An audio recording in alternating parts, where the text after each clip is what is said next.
Right now, as you're watching this, evacuation orders are spreading across Southern California. And what's about to unfold in the next 48 hours could reshape Christmas for millions of families. But here's what nobody's telling you yet. Stay with me for 30 seconds, and I'll show you the 3 zones where this storm will hit hardest, and one of them might surprise you. It's Tuesday, December 23rd, 2025, day 357 of the year, and I need you to understand something.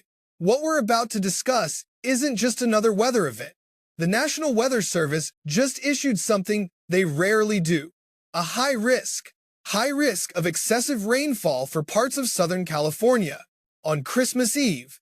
Let me put that in perspective. They issue maybe 2 or 3 of these per year for the entire country, and one is happening tomorrow, right before families gather, right before children wake up expecting joy. Here's the number that should stop you in your tracks. 4 to 7 inches of rain, widespread. But in isolated foothill areas, 9 inches, maybe 10 inches. In 18 hours? Now, you might be thinking, rain in California, they need it for the drought, and you'd be right to think that. But here's the twist. This isn't the blessing it seems. Because of where it's falling, how fast it's falling, and what's underneath, those transverse ranges north and west of Los Angeles, the coastal slopes, they're about to become funnels. Atmospheric river moisture is going to hit those mountains like water hitting a wall, and it has nowhere to go but down, fast. And here's what keeps me up at night. Many of these areas burned in recent years. Burned scars. Think about that for a moment. Where there used to be trees with roots holding soil together, there's now just ash and bare ground. When 10 inches of rain hits that in less than a day, it doesn't soak in, it runs, and it takes everything with it. Evacuation orders are already active around Malibu. Families packing up tonight. Not tomorrow, tonight. Because when this starts, there won't be time. And I'm going to tell you something that a meteorologist colleague shared with me. He grew up in these canyons. As a child, his town got cut off. One road in, one road out. Both blocked by mudslides. For 3 days, they waited. No power, no way out. He was 7 years old. And he told me this morning he's more worried about this storm than any he's seen in 20 years. Now here's your reward for staying with me. At minute 5, I'm going to reveal the exact timing window when this storm shifts from heavy rain to life-threatening. And I'll show you why Wednesday night at a specific hour becomes the most dangerous moment. But first, you need to understand the full picture. Let me paint you the radar loop. Starting late tonight, moisture begins streaming in from the Pacific. Not in waves, in one continuous fire hose. 48 hours of non-stop precipitation. The heaviest core arrives Wednesday afternoon and doesn't let up until Thursday morning. 18 hours of intense downpours. That's not a typo.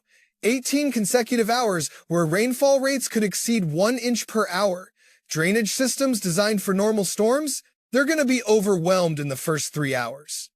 Here's something most people don't realize. These canyon communities, beautiful places where homes nestle into hillsides, they're accessed by 1 or 2 roads. That's it.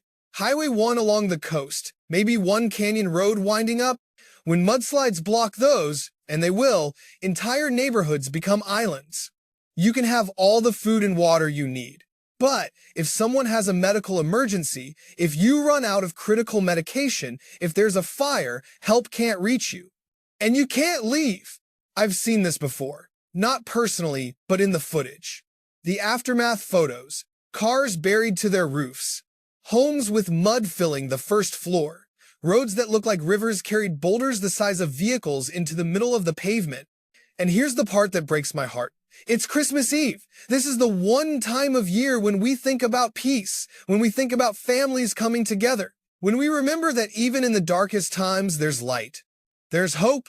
There's the promise that we're not alone. But tomorrow, some families are going to be tested. They're going to need that faith. They're going to need to remember that storms pass, that communities come together, that we're called to help our neighbors in times of trouble. Now, before I give you those exact timing windows, let me tell you about something even more unusual. The tornado risk. 2% tornado risk. For Los Angeles, for San Francisco, for Sacramento. Tomorrow, I know what you're thinking. Tornadoes in California on Christmas Eve? It sounds impossible. But here's why it's happening. We have a low-pressure system sitting just offshore. We have a mid-level jet stream screaming at 100 knots, that's 115 miles per hour, creating massive wind shear, and every band of rain that comes through is going to spin. These won't be Oklahoma-style tornadoes, but they'll be brief, dangerous, and appear with little warning. If you're driving on Interstate 5 or Highway 99 tomorrow, you could encounter a tornado warning on Christmas Eve in California. Now here's what I promised you at minute 5, the exact timing. Wednesday afternoon, around 2 p.m. Pacific time, the first intense bands arrive. Rain rates jump to 1 to 2 inches per hour. That continues building. By 6 p.m., we're at 2 to 3 inches per hour in some locations. This is when the ground becomes saturated. But here's the critical window. Wednesday night, between 9 p.m. and 3 a.m. Thursday morning, that's when the system reaches peak intensity. That 6-hour window is when the majority of mudslides will occur. Why? Because the ground can't hold any more water. The soil liquefies, and gravity takes over. If you live in these areas and you're watching this, please hear me. If you haven't evacuated yet, do it before 9 p.m. Wednesday. Don't wait until you hear the rumble. Don't wait until you see the hillside moving. By then, it's too late. And I want to say this gently, but firmly. I know some of you have lived through storms before. Maybe you rode out the big one in 2005. Maybe you've seen flooding and thought, I know what to do. I'll be fine. This is different. The meteorological setup is more extreme. The burn scars are more extensive. The rainfall rates are higher. Past experience, while valuable, doesn't guarantee safety this time. This is one of those moments where wisdom means recognizing when conditions exceed what you've seen before. Now, while the valleys flood, let me take you up into the mountains, the Sierra Nevada, because up there, an entirely different emergency is unfolding. 4 to 8 feet of snow, above 7,000 feet, in 2 days. I need you to really visualize that. 8 feet.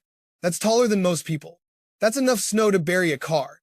And it's not light, fluffy powder. This is concrete-like snow. Heavy, wet, dangerous.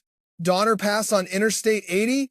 Impassable. Travel will be nearly impossible. Even experienced winter drivers, even locals who've driven these roads for decades, even they should not attempt this. Snowfall rates Wednesday, 2 to 3 inches per hour. That continues through Thursday. If you're planning to drive through the Sierra for Christmas, I'm begging you to reconsider. This is the kind of snow that strands people for days, not hours. Days? You run out of gas trying to keep warm. Your cell phone dies. The snow is so heavy, rescue crews can't reach you. This isn't fear-mongering. This is reality. And it's happening during a holiday when people feel pressure to travel, to be with family, to keep traditions. But here's what I want you to remember. Those traditions, they're about love. They're about gratitude. They're about the gift of being together. And the greatest gift you can give your family this Christmas is coming home safely. Even if it means coming home a day late. Even if it means celebrating via video call this year and in person next year. Your loved ones would rather have you safe than sorry. I promise you that. Now, let's talk about something completely different happening on the other side of the country. Because while California faces fire hoses of rain and mountains of snow, the Northeast is getting their own winter weather. Light to moderate snow this morning across New Jersey, Pennsylvania, upstate New York, and into New England. Some accident reports coming through, roads getting slick, but nothing like what California faces. This is manageable winter weather. 4 inches in the valleys, 8+ inches in the higher elevations. And you know what? A lot of places up here are going to have a white Christmas. The kind people dream about. The peaceful, Norman Rockwell kind of white Christmas. Here's the irony. And I mean real irony. While the Northeast gets their picture-perfect white Christmas and California battles historic storms, everyone in between, the Plains, the Ohio Valley, the Southeast, they're under a massive ridge of high pressure. And that ridge is bringing record-breaking warmth. 25 to 30 degrees above average on Christmas Day. Places like Topeka, Kansas City, they're probably going to shatter daily high temperature records. For Christmas, now I can hear some of you saying, I hate warm Christmases. This ruins the holiday spirit. And I understand that feeling. There's something about cold weather, about the possibility of snow that feels right for Christmas. But can I offer you a different perspective? That ridge, that warm air, it's actually protecting you. It's a force field. It's keeping all of this chaotic, dangerous weather away from the middle of the country. It's keeping your travel safe. It's keeping your power on. It's letting millions of families gather without emergency concerns. Sometimes blessings don't look the way we expect. Sometimes protection comes in forms we don't initially appreciate. And maybe, just maybe, we can be grateful that while our neighbors on both coasts face hardship, we're granted safety and ease. That feels like grace to me. Now, here's what you need to know about what comes next. Because this California moisture train, I see no end until Saturday. The storm systems keep coming, the atmospheric river keeps pumping, the West Coast is going to be pummeled for days. But then our attention shifts.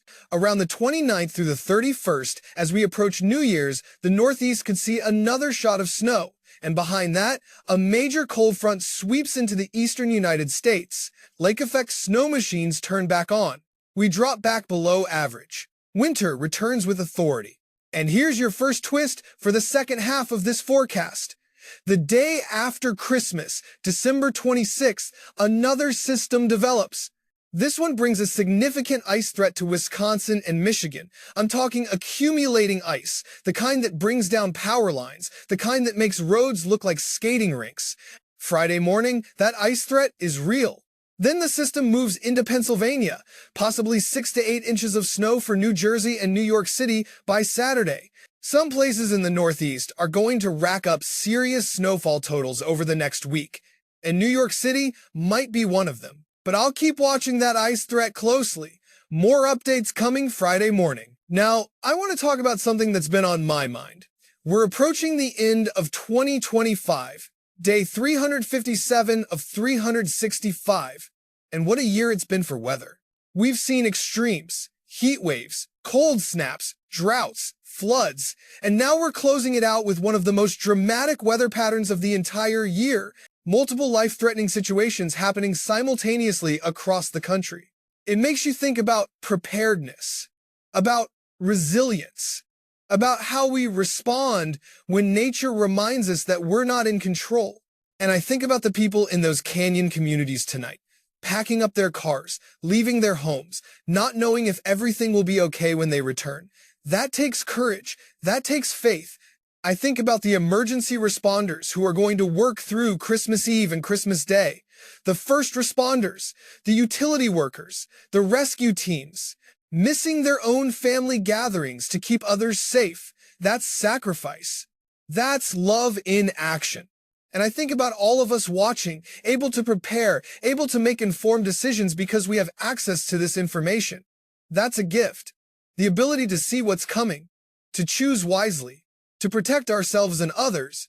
We don't always appreciate how much knowledge changes outcomes, but it does. Every time someone heeds an evacuation order, every time someone delays travel due to dangerous conditions, every time someone checks on an elderly neighbor before a storm, knowledge saves lives. So, if you're in the affected areas, please use this knowledge. Make the hard decisions now. Don't wait. Don't gamble. And if you're in the safe zones, the areas under that protective ridge, take a moment to be grateful. Then think about how you might help. Maybe it's donating to relief organizations. Maybe it's checking in on friends or family in affected areas. Maybe it's just holding those facing hardship in your thoughts and prayers. Because that's what this season is really about, isn't it? Looking out for one another, bearing each other's burdens, being the light in someone else's darkness. Here's something I want you to think about as we head into these final minutes. Weather is one of the few things that truly affects everyone, rich and poor, young and old, every race, every background. When a storm comes, it doesn't discriminate. And our response to weather challenges reveals something about our character. Do we panic or prepare? Do we think only of ourselves or consider our neighbors? Do we respect the power of nature or foolishly believe we can outmatch it? The wisest response is humble preparation, acknowledging the danger, taking it seriously, but not living in fear, just living in readiness. And there's peace in that, real peace, not the absence of storms, but the presence of preparedness, not the guarantee of safety, but the knowledge that you've done everything you reasonably can. I've talked to a lot of people over the years who've lived through major weather events. And you know what the ones who came through best have in common? They took warnings seriously. They prepared early. They didn't wait until the last minute. And they helped others. Even in the middle of their own challenges, they checked on neighbors. They shared supplies. They offered shelter. They became part of the solution instead of part of the problem. That's the spirit I hope we can all carry into these next few days. Now, as we get close to wrapping up, I want to give you the clearest possible summary of what to expect and when. Tonight, late Tuesday night, the atmospheric river begins impacting Northern California. Rain rates increase gradually. Wednesday morning, rain spreads south toward Los Angeles. Intensity builds throughout the day.